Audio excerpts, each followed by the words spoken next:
சமூக ஆர்வலரான அன்னை வி.ஜி. சரவணன் அவர்கள் கடந்த 4 ஆண்டுகளுக்கும் மேலாக ஸ்ரீவைகுண்டம் தொகுதி மற்றும் அதன் சுற்றுவட்டார பகுதிகளில் உள்ள ஆதரவற்ற ஏழை எளியவர்களுக்கு இல்லம் தேடி இரவு உணவு திட்டத்தை ஏற்படுத்தி இரவு உணவு வழங்கி வருகிறார்.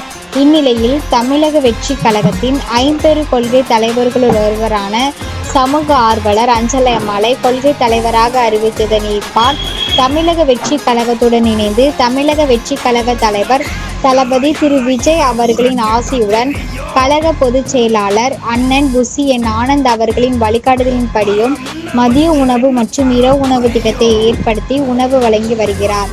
9/12/2025 அன்று 1274வது நாளாக ஸ்ரீவைகுண்டம், கோட்டைக்காடு, உண்டியலூர், ஏரல், கீழமங்கலக்குறிச்சி, சிறுத்தண்டநல்லூர் ஆகிய பகுதிகளில் உள்ள ஆதரவற்ற ஏழை எளியவருக்கு மதிய உணவும், அண்ணா நகர், கொட்டாரக்குறிச்சி, ஆறுமுகமங்கலம், அரசன்குளம், மாரமங்கலம், இடையர்காடு, தளவாய்புரம், சம்படி, சம்படி காலனி, மேலச்சம்படி மற்றும் அதன் சுற்றுவட்டார பகுதிகளில் உள்ள ஏழை எளியவர்களுக்கு இரவு உணவும் தமிழக வெற்றிக் கழகம் தூத்துக்குடி மேற்கு மாவட்டம் சமூக ஆர்வலரான அன்னை வி.ஜி. சரவணன் அவர்களின் சார்பில் 216 நபர்களுக்கு உணவு வழங்கப்பட்டது.